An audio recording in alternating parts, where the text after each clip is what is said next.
The Middle East has long been a region where tensions simmer just below the surface, only to erupt when least expected. But there are certain moments in history that don't just shake borders. They shake the world's perception of power, control, and consequence. One such moment unfolded recently when Israel launched a strike that it believed would assert dominance, silence resistance, and send a message of unmatched military might. For a brief moment, it seemed like the world held its breath. Leaders watched.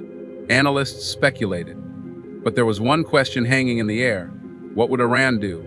At first, the response from Tehran was silence. No fairy speeches, no dramatic threats, no immediate retaliation. Just a stillness that puzzled some and frightened others. This wasn't the Iran the world had gotten used to. Reactionary, loud, defiant. This was a new unsettling quiet. A quiet that suggested calculation. A quiet that told the world something was coming, and then it did. Not in the form of a televised declaration, not even directly from Iran's soil, but through movements that sent shockwaves far beyond the battlefield. Strategic, precise, and deeply symbolic. It wasn't just a retaliation, it was a message that said, we watched, we waited, and now you will feel the weight of what you've done. What stunned the world wasn't just the retaliation itself, but how it was delivered. It exposed a truth that many global leaders weren't ready to admit. Iran was no longer operating on old rules. It was adapting, recalculating, and positioning itself in ways that traditional powers hadn't prepared for. Across newsrooms and war rooms, confusion turned into panic. Suddenly, questions flooded in. Was this a declaration of something bigger? Was this the beginning of a larger regional upheaval? Could this ignite a conflict far beyond the borders of Israel and Iran? But amidst the geopolitical analysis and military speculation, there was something more profound at play. This moment forced the world to look beyond politics and strategy. It made people question the balance of fear, the ethics of power, and the future of the region. It wasn't just about weapons and retaliation. It was about presence, about who commands respect in silence and in strength. It was about a nation showing that silence does not mean submission, and that response, when measured and deliberate, can echo louder than any immediate outburst. People who had never cared about Middle East affairs suddenly found themselves scrolling, watching, and wondering. How did this happen? Why now? And more importantly, what happens next? This is the story of a strike that was meant to dominate, but instead invited a response that shifted the conversation entirely. A strike that brought out a face of Iran the world had underestimated, and a response that left not only Israel, but leaders across the globe stunned. What began as an act of aggression turned into a moment of reckoning, and the world watched, not because they were curious, but because they were shaken. It all began with a calculated military strike, one that was meant to send a clear and unmistakable message. Israel, confident in its intelligence and firepower, launched an attack that echoed across the region. The target was precise, the timing was bold, and the execution flawless by conventional standards. It wasn't the first time Israel had made such a move, and to many observers, it was business as usual in the long-standing tensions of the Middle East. But something felt different this time. It wasn't just about territory, or retaliation, or strategic dominance. It was about sending a signal. And that signal was received loud and clear by one of the most closely watched nations in the region, Iran. What set this strike apart wasn't just its impact. It was the silence that followed. Iran didn't react immediately. There were no hasty speeches, no emotional declarations, no mobilization on live television. Instead, there was a stillness that caught global attention. This was not the Iran the media was used to showcasing. This wasn't impulsive or reactionary. This was intentional.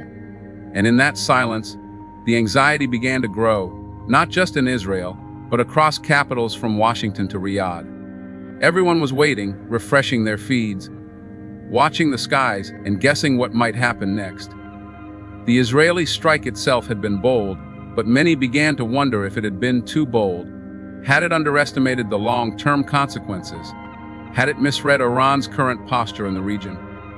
For years, Iran had invested in quiet alliances, proxy networks, and asymmetric warfare capabilities. While the world focused on official statements and satellite images, Iran was building a web of influence and readiness that didn't require permission or publicity. The Israeli strike may have been seen as a moment of strength, but to those paying attention, it was also a test, and Iran was watching every detail. This opening act wasn't just the beginning of a military episode, it was the ignition point for a geopolitical shift. It exposed how fragile the balance of power truly was and how easily a single action could push the region into uncertainty.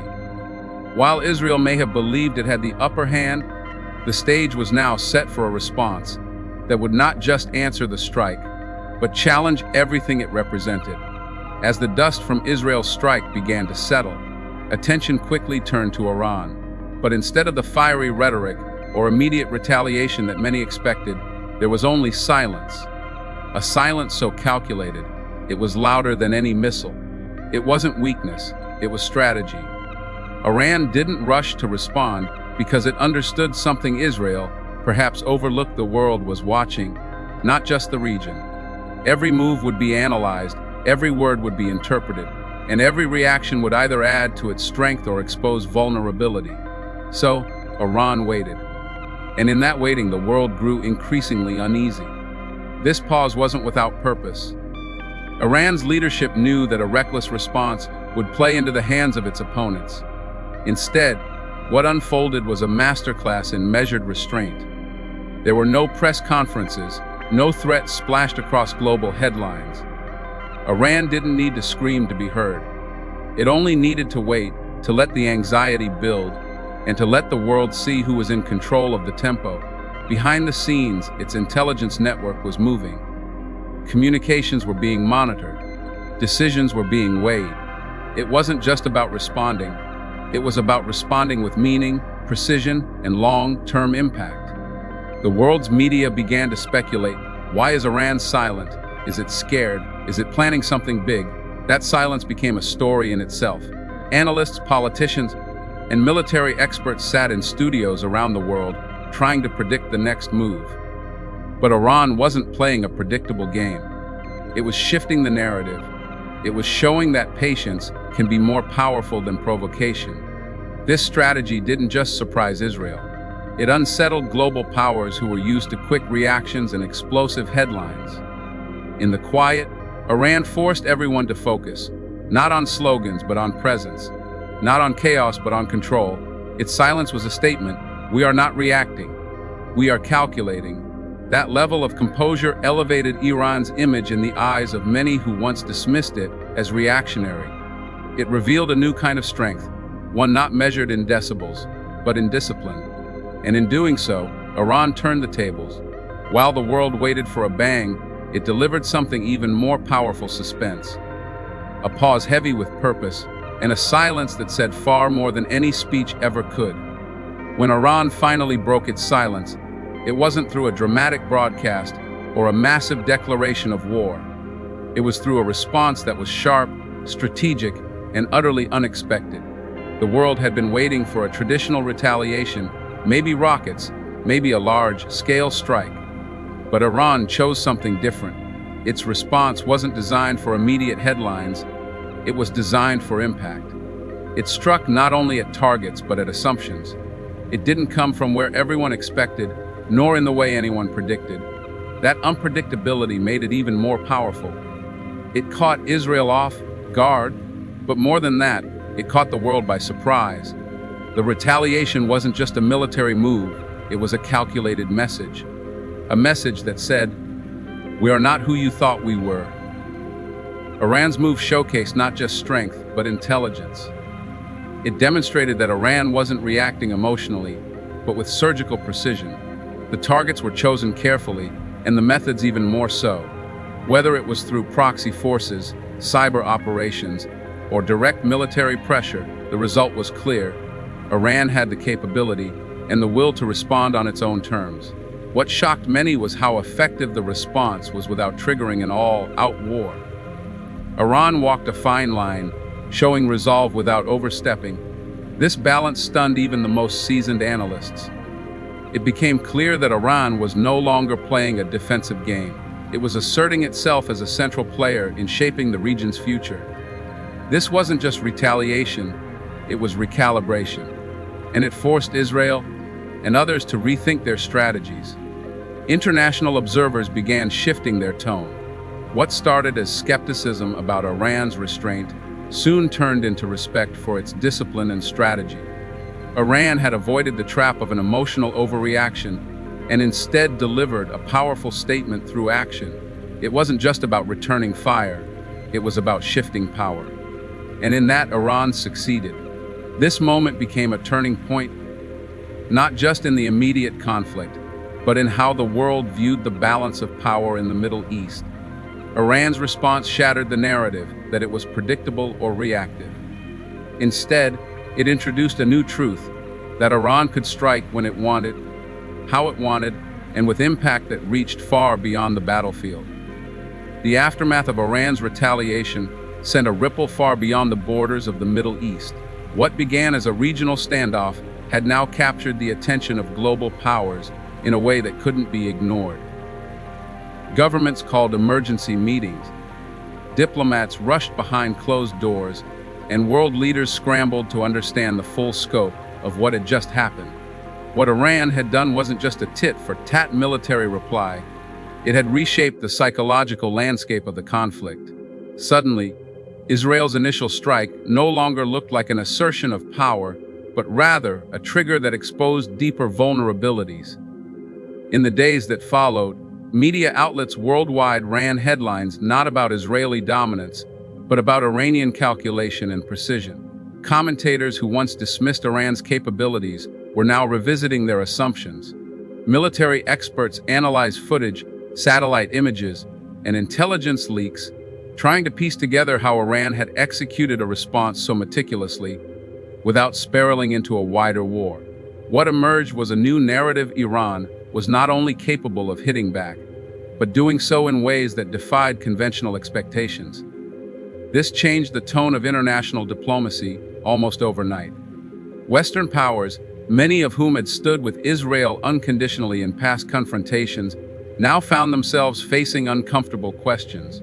Could escalation be avoided? Was Iran now demanding a new seat at the geopolitical table? And if so, who would deny it after witnessing its restraint, followed by undeniable power? These were not questions of sympathy, they were questions of respect and fear. Iran had positioned itself not only as a nation that would not be bullied, but as a force that understood how to play the long game with remarkable patience and precision. Meanwhile, within Israel, political tensions rose. Critics questioned whether the initial strike had been worth the cost. Had they underestimated Iran's new approach? Had they pushed too far, too fast? The Israeli public, already divided on security matters, now faced a stark realization: their regional rival was no longer reactive, it was adaptive, and that made the situation far more complex than ever before. This moment wasn't just about what Iran did, it was about how the world was forced to respond to it. A shift had taken place, not just on maps or in military doctrine, but in perception. Iran had challenged the global narrative and won. The real impact of Iran's response wasn't limited to Israel and Iran. It shook the entire Middle East, triggering reactions from regional players who had long operated in the shadows of larger powers. As soon as Iran made its move, its allies and proxy networks began to shift. Groups like Hezbollah in Lebanon, the Houthis in Yemen, and militias in Iraq and Syria all watched closely, some even signaling support. The region, already fragile with decades of conflict and political mistrust, suddenly felt more volatile. But this time, it wasn't just about another flare-up. It felt like something had fundamentally changed in how power was distributed. What Iran did was more than military, it was symbolic.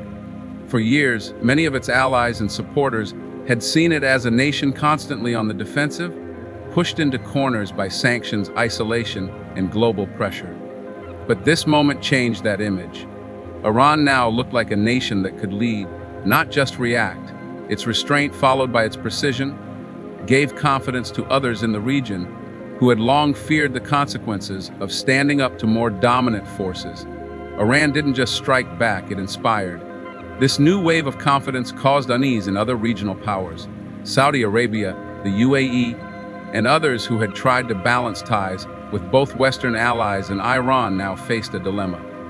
Could they continue to keep quiet? Or would Iran's assertiveness force them to take clearer positions? Some began increasing back-channel communications. Others quietly reinforced their borders and military readiness. But all recognized one thing clearly: Iran had altered the region's balance of power, and they would need to adjust. In Israel, the response caused further internal division. Some called for more force, but others urged caution, realizing that escalation could now lead to something far more dangerous.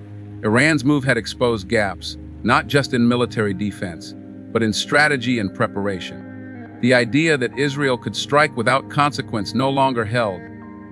Every move from now on would be weighed with greater care, and that alone marked a major shift in the region's future dynamics. The chain reaction was undeniable. Iran's act was not just retaliation, it was a regional reset, one that forced allies and enemies alike to rethink their positions, their alliances, and their limits. The Middle East was watching, and everything had changed. As the international community processed Iran's response and its far-reaching implications, a subtle but undeniable transformation took place in the global narrative surrounding the Middle East. For decades, Western media and political discourse had framed Iran in a single dimension: aggressive, isolated, unpredictable. But after this carefully measured retaliation, that view began to shift. Even among critics, there was now a recognition that Iran was no longer acting from a position of desperation or chaos, but from one of calculated strength. This shift in perception had massive consequences, not just for policy, but for public opinion worldwide. Countries that once dismissed Iran as merely disruptive now had to confront a more nuanced reality. Iran had just demonstrated that it could act decisively without igniting a full-blown war. That kind of control and precision didn't just surprise enemies, it impressed observers. Diplomats who previously avoided open dialogue with Tehran began quietly exploring communication channels. Think tanks and intelligence agencies revisited old assessments. Global media, once quick to push familiar narratives, began including new voices in their coverage, voices that described Iran as a power not to be underestimated. In Washington, London, and Brussels, questions emerged: should Iran still be treated as a pariah state? Or was it time to acknowledge its influence and include it in regional discussions? Some policymakers warned that ignoring Iran's new role could lead to greater instability. Others argued that this was an opportunity to recalibrate diplomatic strategies. But everyone agreed on one thing: Iran's response had changed the conversation, and ignoring that change was no longer an option. Meanwhile, ordinary people around the world, especially in the global south, saw Iran's stand as a symbol of resistance against what they perceived as Western double standards. The idea that only certain nations were allowed to defend themselves or respond to aggression had been challenged. Iran's restraint, followed by its sharp and unexpected counteraction, resonated deeply with populations who had long felt sidelined by global politics. This moment was bigger than a conflict between two nations. It became a moment of global reflection, a realization that power is not only in weapons or alliances, but in timing, patience, and perception. Iran had not only defended itself, it had forced the world to look again, think again, and reconsider everything they thought they knew. It had, in many ways, redrawn the map without moving a single border. What unfolded in the aftermath of Israel's strike and Iran's unexpected retaliation was more than just a chapter in an ongoing conflict. It was a turning point in global perception and regional power. Iran didn't just respond militarily, it reshaped the way the world sees confrontation, restraint, and influence. In a single move, it challenged decades-old narratives, proved its strategic depth, and forced both its allies and adversaries to reevaluate their positions. This moment reminded the world that power isn't always loud. It's often measured, thoughtful, and precise. While missiles may have flown and political tensions may have peaked, the deeper shift happened in how nations now read each other, how media reshaped their tone, and how ordinary people saw justice, balance, and sovereignty play out on a very public stage. Whether one agrees with the politics or not, one thing is clear: nothing remained the same after Iran's calculated move. It wasn't just about force, it was about message maturity and mastering the global stage on its own terms. Thank you for watching. If this story gave you a new perspective, consider subscribing and sharing your thoughts in the comments. Your voice matters, and together, we'll keep uncovering the stories that shape our world.